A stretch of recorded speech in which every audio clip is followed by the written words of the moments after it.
You were taught to relax when someone smiles, to lean in when their voice softens, to assume warmth signals goodness, and so when they spoke gently, you listened.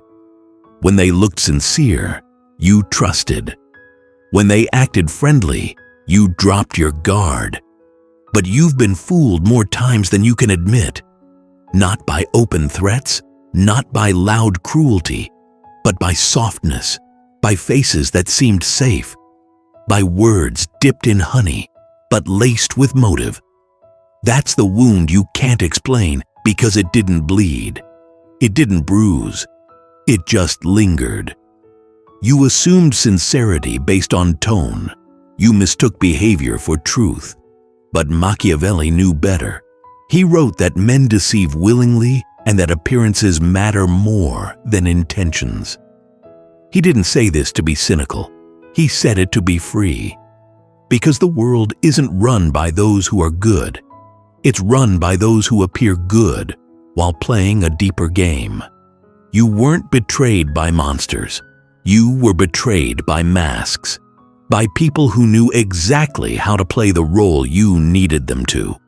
They studied your kindness, mirrored your openness, and gave you just enough to be believable. This is the lie that keeps you powerless. The belief that kindness is proof of character. The truth is, charm is often just a training manual to turn you into a compliant target. Imagine standing in a hall of mirrors where every reflection looks like you but holds a different agenda. In the realm of power and dark psychology, the greatest enemy isn't the one holding a sword, but the one holding the bandage after they've secretly stabbed you. We confuse surface for substance. We let our hunger for connection override our need for caution. Machiavelli warned, never outshine the master, never show your hand. Not because people are inherently evil, but because people are inherently strategic.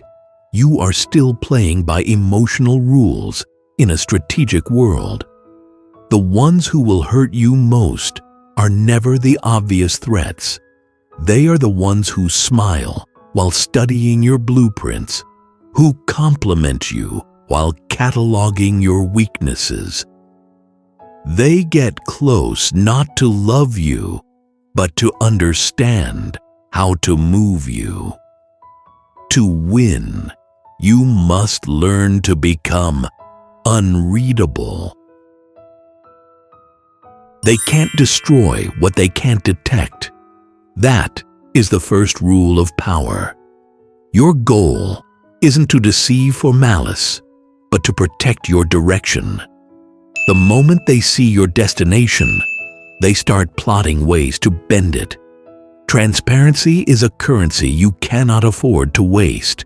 You've been conditioned to overshare, to explain yourself in the name of honesty. But how many times has that openness been used as ammunition? There is no reward for being easy to read.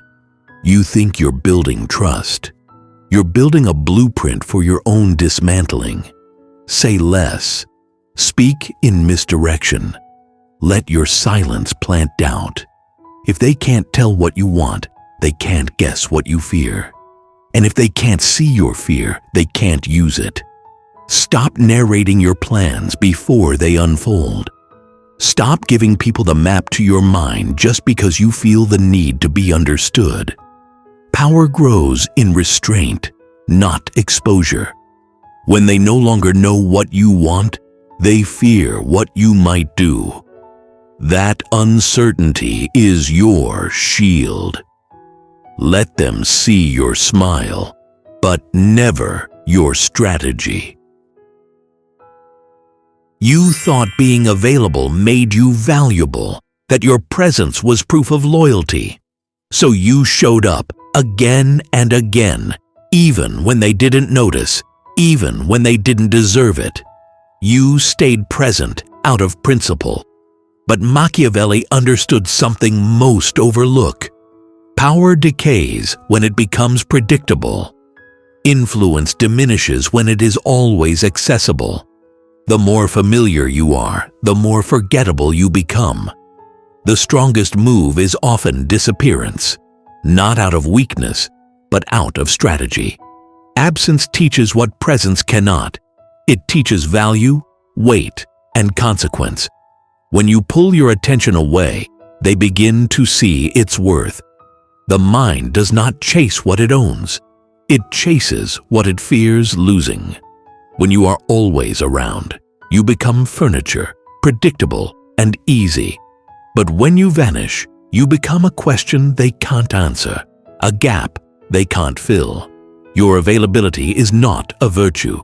It is a tool, and tools must be used with precision, not desperation. Do not fear being forgotten.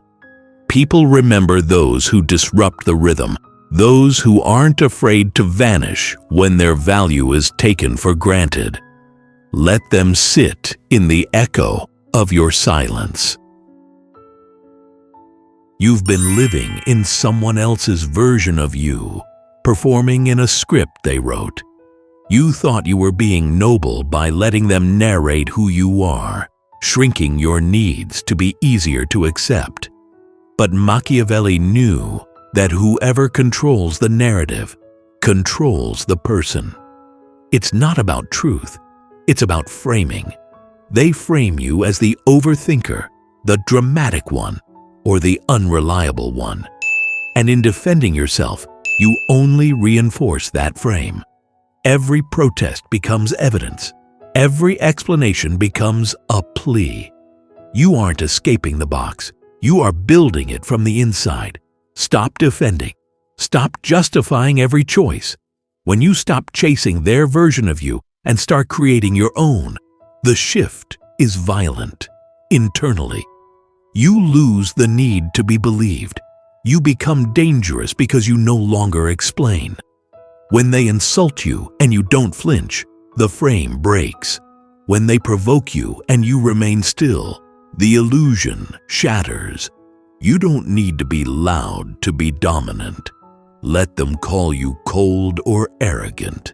Those are just fireworks they throw to distract from the fact that they no longer control your story.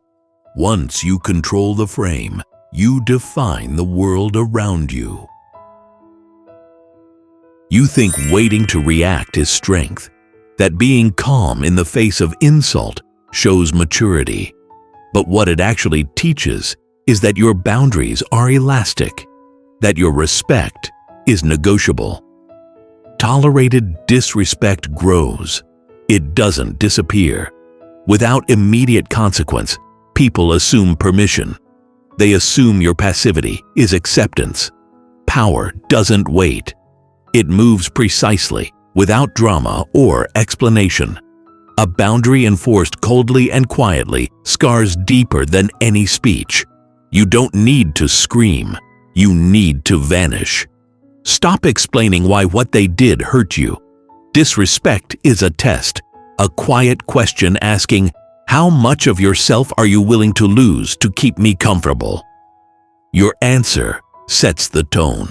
They'll pretend it was a joke, but your intuition didn't flinch without reason. Don't wait for the right time. The moment they cross the line, go still, not passive, but poised. They are used to drama and conversation. They are not prepared for a silence that doesn't seek resolution. You don't teach people how to respect you by talking. You teach them by no longer being in places where you must explain why you matter. You've worn the word loyal like a badge of honor, staying long after they stopped earning your presence. You kept giving and forgiven because you were told walking away was selfish. But Machiavelli would have laughed at that illusion.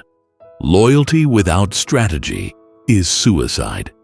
They weren't loyal to you. They were loyal to what you gave them. Your stability, your silence, your tolerance. Loyalty without standards is servitude. You were loyal to their potential while they discarded your reality.